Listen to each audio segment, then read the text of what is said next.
Les vraies voix sur Sud Radio, on est là avec vous tous, confinés, mais tout à fait aptes à réfléchir, à échanger. On vous accompagne et notre débat. 1 milliard de masques commandés par la France à la Chine, annonce du Premier ministre ce week-end, de 10 millions qui sont arrivés là aujourd'hui, 5 millions hier. Vous sentez-vous rassuré par cette commande? On vous attend au 0826 300 300 et les réseaux sociaux, mon cher Philippe Rossi. Et les réseaux sociaux, le compte Twitter de Sud Radio, mais également le compte Facebook où il y a énormément de votes, je tiens à le signaler. Et donc ce chiffre, ce score, 89% de nos auditeurs qui ne se sentent pas rassurés par tous ces masques. Sud Radio, les vraies voix. Le débat est ouvert.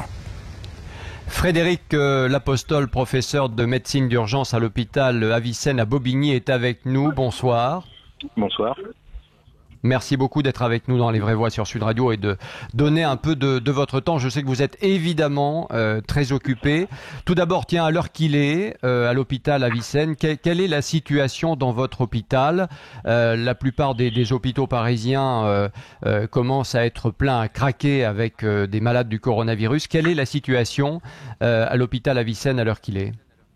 Elle est effectivement peu différente des autres hôpitaux de la région parisienne, avec sur les trois versants, c'est-à-dire que sur le versant du SAMU et des appels, une activité qui n'a pas fléchi, et sur la partie hospitalière, que ce soit pour les urgences et pour la réanimation, une activité qui ne fléchit pas et qui, pour ce qui est précisément de la réanimation, est clairement maintenant à saturation. Vous avez encore quelques lits libres ou pas du tout en réanimation là? Alors dans notre hôpital non, et il y a encore quelques minutes, il y avait un lit de réanimation disponible sur toute la Seine-Saint-Denis et une quinzaine de lits dans Paris intramuros. Oui, parce qu'on le sait, la Seine-Saint-Denis et le nord de Paris sont particulièrement touchés par l'épidémie, par le virus. Le Premier ministre l'a dit samedi dans sa conférence de presse, nous entrons dans les 2 semaines les plus difficiles face au coronavirus. Pourquoi justement, pour qu'on comprenne bien, pourquoi ça va être encore plus compliqué ces jours-ci par rapport aux jours que l'on a vécus? Alors, en fait, c'est simplement mathématique. La durée d'incubation du coronavirus est de 5-6 jours. Les patients qui se compliquent aux alentours du 8e et 10e jour. Donc, si on fait 5 plus 8, ça fait 13. Ça veut dire que chez ces patients-là, ce sont souvent des patients qui ont été contaminés avant le confinement et qu'on a encore probablement quelques jours de patients qui ont échappé en fait au confinement. Donc c'est de toute façon mathématiquement, on peut pas aujourd'hui être, on n'est probablement pas au pic aujourd'hui, ne serait-ce que pour cet élément mathématique. Est-ce que à l'hôpital Avicenne, vous le disiez il y a un instant, il y a plus de lits de réanimation? Ça veut dire qu'aujourd'hui, maintenant, à l'heure qu'il est, à l'heure où on se parle, il est 17h20, nous sommes lundi. Vous refusez qu'il y ait de nouveaux patients qui arrivent pour être en réanimation chez vous. C'est terminé. Alors, c'est un peu plus compliqué que ça. Parce que finalement, les patients n'ont que 2 chemins pour arriver en réanimation. Soit ils sont déjà dans l'hôpital, soit ils passent par les fourches codines du SAMU qui va les orienter. Dans le cas où ils sont passés par le SAMU, on va évidemment leur trouver une destination qui ne sera pas l'hôpital Avicenne, et ce qui peut nous conduire à aller loin de la Seine-Saint-Denis et éventuellement loin de Paris. Pour ce qui est des patients, oui, vous envoyez des patients dans d'autres régions de France, quoi, c'est ça? Absolument, il nous est arrivé de prendre un patient à son domicile et de finir à Orléans. Ouais. Et pour les patients qui sont déjà dans l'hôpital, qui se seraient aggravés et qui auraient besoin d'aller en réanimation, eh bien oui, ils seront réorientés, a priori pas vers un hôpital de Seine-Saint-Denis puisqu'il n'y a pas de place, et dans le meilleur des cas, dans un hôpital parisien. Professeur Lapostole, et les masques? Parce que 10 millions de masques sont arrivés aujourd'hui en provenance de Chine, avec ce pont aérien qui a été mis en place. 5 millions hier. Le Premier ministre nous a dit que la commande était de 1 milliard de masques, même un peu plus d'1 milliard. On nous a dit aussi d'ailleurs dans la conférence de presse de ce week-end que 36 millions de masques avaient été déstockés par l'État. Est-ce que ces masques arrivent enfin jusqu'à vous? Alors, en fait, notre position aux uns et aux autres dans l'hôpital nous permet assez peu d'avoir une visibilité sur ce qui est réellement disponible, à quelle échelle et dans quel délai. Ce que je sais, c'est que nous avons changé notre fusil d'épaule, où nous avions dans un premier temps été plutôt restrictifs sur l'usage des masques, en se disant on ne sait pas de quoi demain sera fait, on les réserve aux situations les plus critiques. Et puis, et assez légitimement, vraisemblablement, un certain nombre de personnes dans les équipes ont dit non, nous on veut des masques maintenant, et puis quand il y en aura plus on discutera, mais il y en a donc on les utilise. Donc on a changé notre fusil d'épaule la semaine dernière, et maintenant les masques sont distribués, alors ils sont pas donnés n'importe comment, ils sont distribués aux gens qui travaillent, qui en ont besoin, et aux gens qui sont dans la même pièce pour éviter les contaminations entre nous qui sommes tous un peu plus à risque que la population générale, sans avoir très clairement de visibilité sur la disponibilité de ces masques dans 3 jours, 5 jours, 10 jours, mais à la limite, j'allais dire, aujourd'hui, c'est pas mon problème. Moi, il y a belle lurette que les autorités de santé savent combien de masques on a besoin quotidiennement,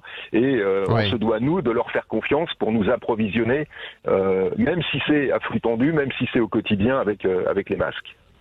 Est-ce que vous avez aussi des remontées d'autres régions? Parce qu'on a l'impression que par rapport aux masques, c'est très disparate en fonction des régions.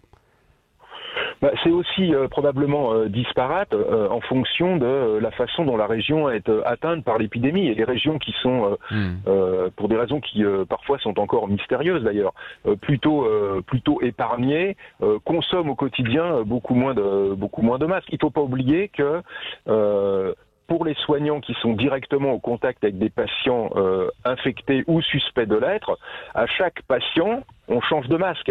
Et si dans un service de réanimation, on passe de chambre en chambre toutes les 3 heures, on change de masque chaque fois qu'on change de chambre.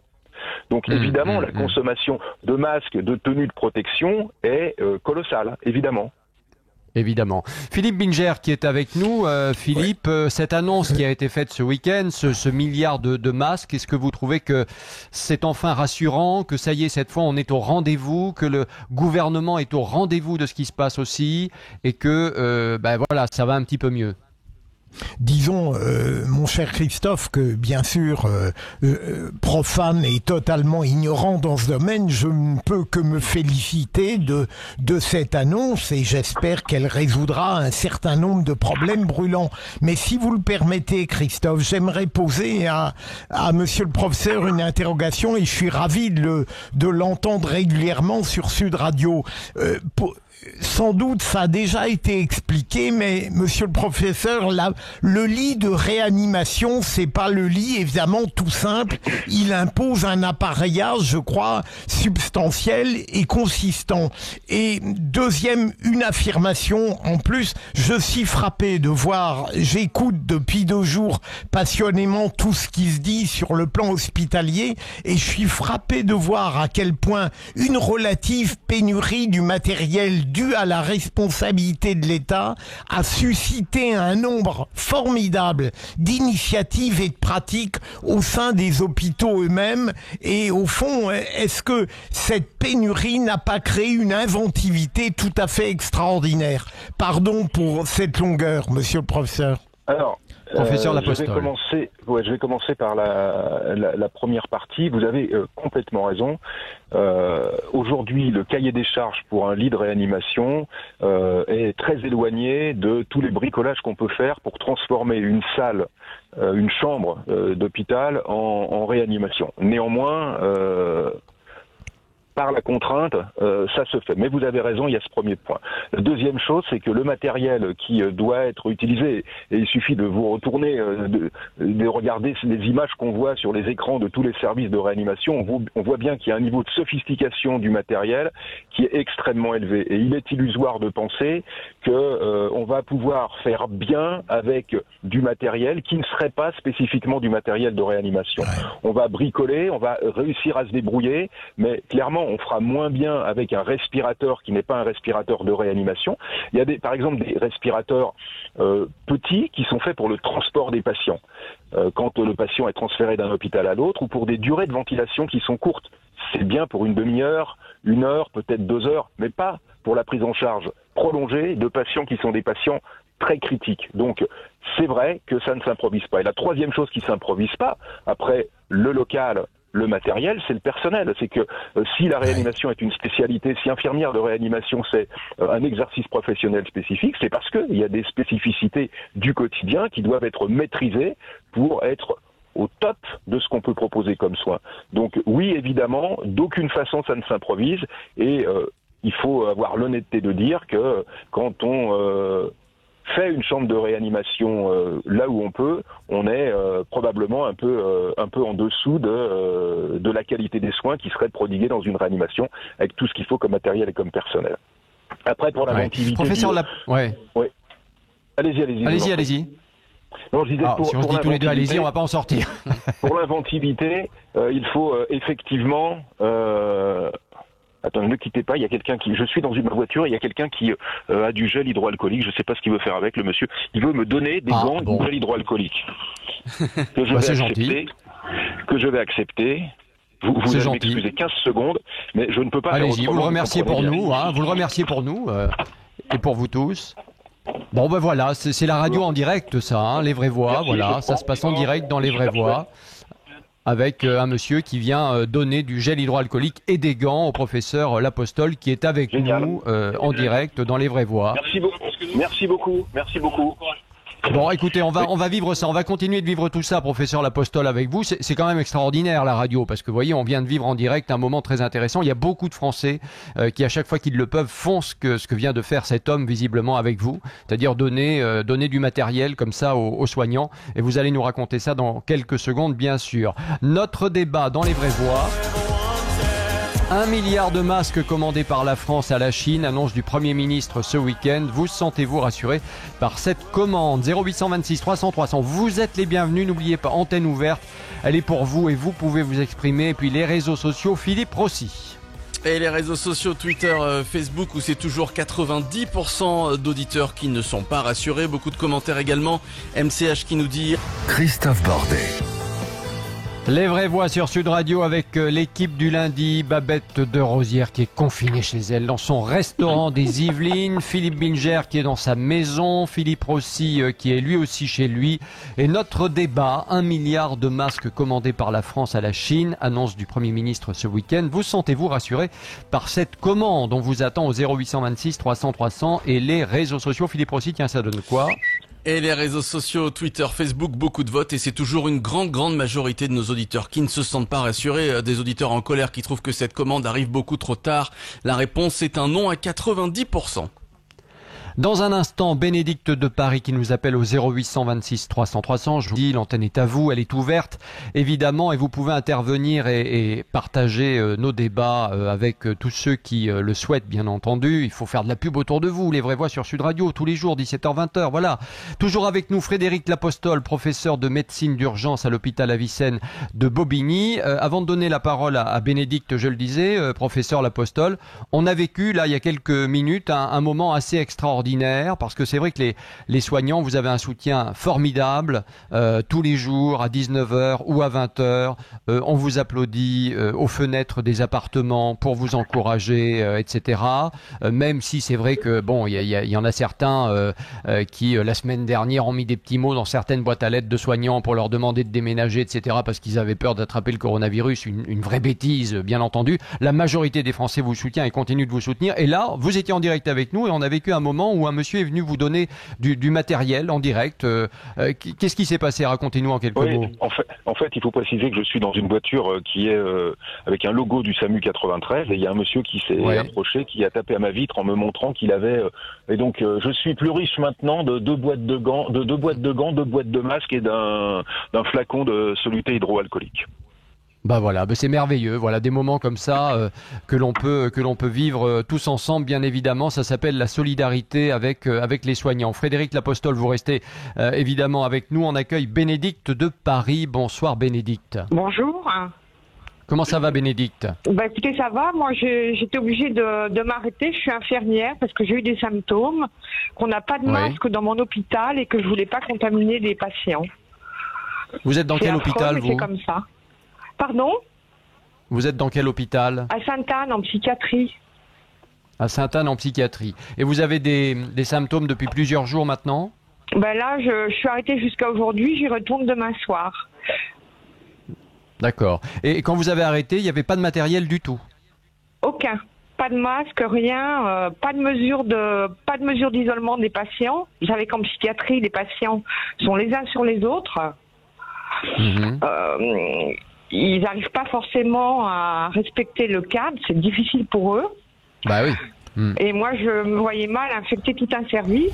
Je pense que les intérimaires qui passent d'hôpitaux en hôpitaux sans masque, en fait, ils contaminent tout le monde.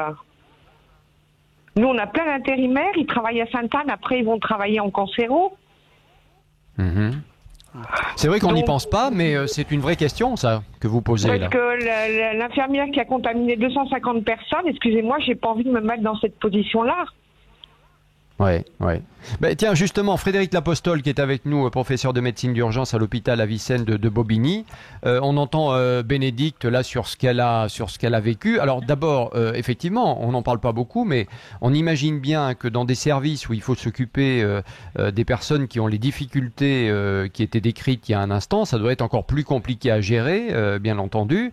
Et puis ensuite, alors ces intérimaires, effectivement, qui vont d'hôpitaux en hôpitaux, là aussi, il y a peut-être un souci.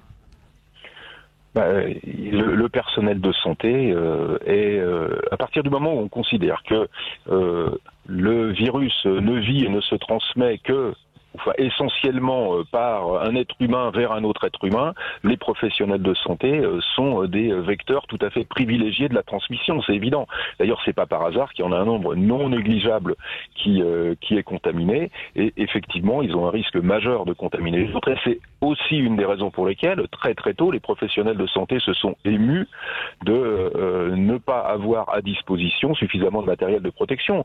C'est pas tant pour se protéger eux-mêmes que pour protéger les autres patients et éviter la propagation à l'intérieur de l'hôpital sur des patients fragiles de l'infection. C'est évident. Ouais. Alors moi, est-ce que vous avez l'impression que... Allez-y. Moi, j'ai réussi à récupérer quelques masques chirurgicaux plus un FFPI. Les masques chirurgicaux, en fait, j'en ai pas beaucoup. Je les lave dans de l'eau avec de l'eau de Javel. Je les change et comme ça, je peux garder celui qui est plus efficace. Est-ce que c'est bien sur le plan de l'hygiène ou pas? Frédéric Lapostole. Oui, c'est du bricolage qui ne devrait pas avoir cours, parce que le retrait du masque, même si c'est pour le mettre dans l'eau de Javel, c'est un moment qui expose de nouveau à la contamination. Donc le masque, il assure essentiellement une protection pour pas que celui qui le porte transmette des postillons, en fait, qui sont les principaux vecteurs du virus.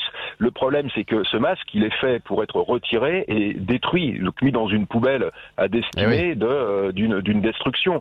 Donc la manipulation du masque, même si c'est après pour le mettre dans l'eau de Javel, ce n'est qu'un pis-aller. Je ne peux pas vous dire qu'il ne faut pas le faire. Je peux juste vous dire que c'est clairement pas la meilleure solution de se protéger, de protéger les autres, et qu'en plus ce sont des tissus qui se dégradent, qui vont perdre un certain nombre de leurs propriétés, de leurs caractéristiques. Évidemment, les uns comme les autres, s'il n'y a pas de solution, vont prendre ces solutions rustiques, mais c'est clairement pas la solution de référence. Et tout le monde cherche des solutions quand il y a un manque de masques de toute façon. Hein. On voit les gens dans la rue qui ont peur et qui mettent leur écharpe autour de leur nez alors que l'on sait que c'est pas d'une efficacité absolue, loin de là. Est-ce que quand même vous trouvez... Merci Bénédicte d'avoir appelé les Vraies Voix sur Sud Radio 0826 300 300. Je le rappelle, l'antenne est ouverte évidemment et vous pouvez participer au débat des Vraies Voix. Est-ce que vous avez l'impression, professeur, que le gouvernement, ça commence à aller un petit peu mieux dans la prise de décision et dans la communication aussi. C'est-à-dire que, on nous a annoncé ce milliard de masques ce week-end, 10 millions sont arrivés aujourd'hui, 5 millions, je le disais hier. Est-ce que vous avez l'impression que ça y est, les choses sont enfin en route et qu'on va pouvoir avancer? C'est compliqué de répondre. Les masques, il aurait fallu. Non, mais il y a eu tellement de retard, tellement de cafouillage, etc., qu'il y a un moment, on se dit voilà. Bien sûr, on peut se dire qu'on a raccroché les wagons, mais ça ne fait pas. Si on est obligé de commander des masques aujourd'hui, c'est la signature du fait que les masques n'étaient pas disponibles, même s'il y a eu des discussions pour dire que peut-être ils l'étaient. C'est le raisonnement par l'absurde est imparable. On commande des masques aujourd'hui parce qu'on les avait pas. Oui, Babette de Rosière. Ah, oui, alors moi je suis tout à fait d'accord avec ce monsieur qui vient de parler. C'est parce qu'ils n'avaient pas de masques qu'ils ont commandé les 1 milliard de masques maintenant. Je pense que la situation aurait dû être réglée depuis fin décembre, lorsque Buzyn a déclaré qu'il y avait une épidémie qui arrivait et que c'était grave. Le gouvernement, pour ma part, a eu un déficit justement d'anticipation parce que ils auraient dû prévoir ces masques dès ce moment-là. Alors maintenant, je considère que c'est trop tard et c'est tellement vrai que la semaine dernière, Sibeth a dit que les masques n'étaient pas nécessaires. Donc il faut savoir, pour l'instant, ils ont commandé, tant mieux. J'espère que ça arrivera pour les personnes qui n'en ont pas, pour les protéger. Mais je pense que ce gouvernement n'a pas été assez réactif. Ils ont pris du temps et puis c'est à cause d'eux qu'il y a eu pas mal de gens qui ont été contaminés parce que ces gens-là n'avaient pas de masque de protection pour se protéger les uns des autres. Voilà ce que j'en pense, donc j'y crois pas du tout. Je suis comme Saint Thomas, j'attends de voir les masques arriver pour bien comprendre que le gouvernement a bien commandé ce milliard de masques. Voilà ce que je pense. Philippe Rossi, Oui, est-ce que vous êtes sur la même ligne ou pas? Oui, tout à fait. Moi, je pense qu'il y a eu un manque d'anticipation. Quand on regarde les autres pays, moi, voilà, j'ai des amis qui sont en Italie, qui sont en Espagne, qui sont aux États-Unis, qui sont en Israël. Ça fait 1 mois et demi. Vous avez beaucoup d'amis, vous, hein? J'ai beaucoup d'amis, voilà, dans le monde entier. Ça fait 1 mois et demi à peu près que dans tous les hôpitaux, infirmiers, soignants, aides-soignants ont des masques et je vais vous dire beaucoup de masques à en revendre. Ils ont des cartons et des cartons de masques. Donc effectivement, on peut se demander qu'est-ce qu'a fait le gouvernement depuis 1 mois, qu'il y a des cas de coronavirus dans les hôpitaux. Et deuxièmement, et j'aimerais poser une toute dernière question au professeur L'Apostole parce que je ne comprends plus rien. D'une part, on me dit que le masque est nécessaire que pour les soignants et les infirmiers et les médecins et que nous, dans la rue particulier, on n'a pas besoin de masque. Et les personnes malades. Et les personnes malades, pardon. Que nous, au particulier, on n'a pas besoin de masques dans la rue puisqu'il faut respecter tout simplement les 1,50 m, 2 mètres de barrière de sécurité. Quand d'autres médecins nous disent, par exemple, si tous les particuliers avaient des masques et qu'ils mettaient leurs masques dans la rue, il n'y aurait pas autant de cas de coronavirus. J'aimerais savoir ce qu'il en est exactement et si pour le bien des Français, il ne serait pas utile d'avoir chacun des masques lorsqu'on sort dans la rue. Alors, professeur L'Apostole. C'est clairement une stratégie qu'il faut amorcer au tout début. Et on voit bien, si on a la chance de se promener, enfin en dehors d'une période épidémique, évidemment, dans des pays asiatiques, en Chine, au Japon, dès qu'ils ont un symptôme qui est un rhume, une grippe, quelque chose comme ça, ils mettent un masque. Et il est très courant dans le métro, dans la rue de ces pays-là, de voir des gens avec un masque, ce qui n'arrive jamais chez nous. Donc si toutes les personnes qui ont été symptomatiques avaient d'emblée mis un masque dans toutes leurs interactions sociales, évidemment on aurait limité la diffusion de l'épidémie. Aujourd'hui, ce qui pourrait justifier que tout le monde porte un masque, c'est qu'en parallèle, on n'a pas fait de dépistage. Donc il y a des gens qui sont un peu symptomatiques, qui toussent un petit peu, qui ont peut-être 37,5, 38, qui ont sûrement l'infection par le coronavirus à minima, et qui continuent à se balader parce qu'ils n'ont pas les critères pour être diagnostiqués et pour être testés. Donc c'est la raison pour laquelle il ne serait pas complètement illogique que tout le monde se balade avec un masque. Ceux qui sont infectés protégeront, se prémuniront de la transmission du virus, et puis ceux qui ne sont pas infectés auront peut-être porté un masque pour rien. Mais la stratégie, elle est un peu celle du tout ou rien. Soit tout le monde en met, soit on le réserve à ceux qui sont vraiment en contact avec des patients ou ceux qui sont contaminés. Et malheureusement, comme on le sait, enfin jusque-là en tout cas, il n'y en avait pas. Et au début de l'épidémie, de toute façon, il n'y avait pas de masque, donc on ne pouvait pas non plus les trouver là où ils n'étaient pas, où ils n'existaient pas, bien entendu. Hein. Donc à partir de là, c'est difficile d'être comme la Corée du Sud à partir du moment où on est nul, parce que pardon, mais il faut quand même le dire, où on n'a pas de matériel. Je rappelle, et on en parlera dans l'émission ce soir encore, mais qu'il y avait 1 milliard de masques en réserve de la République, si je puis dire, en 2020. 2013, que pour des questions financières, on a décidé de s'en débarrasser et que c'est très bizarre, mais sur ce sujet, on n'entend ni Hollande, ni Marisol Touraine, qui était ministre de la Santé et qui ont pris quand même ces décisions à l'époque, où on les entend en tout cas très peu et pas sur ce sujet. Donc c'est vrai que j'aimerais bien les entendre, savoir ce qu'ils pensent de tout ça aujourd'hui, parce que c'est bien beau de rendre hommage aux uns et aux autres, comme hier François Hollande qui a rendu hommage au président des Hauts-de-Seine, malheureusement disparu. Je pense qu'il a des responsabilités et qu'un jour ou l'autre, c'est pas le moment, mais un jour ou l'autre, les responsabilités, elles devront être établies et un certain nombre d'hommes politiques et de femmes politiques devront s'exprimer sur le sujet. Didier de Figeac est avec nous au 0826 300 300. Bonsoir mon cher Didier. Oui, bonsoir à tous. Voilà, je vous ai appelé parce que je suis hors de moi quand j'entends ce médecin, ce professeur. Ah bon? Parce que voilà, la javel n'a jamais été remplacée comme virucide. Et je voudrais savoir pourquoi ce monsieur nous interdit de prendre de la javel. Diluée dans l'eau, ça n'a jamais tué personne.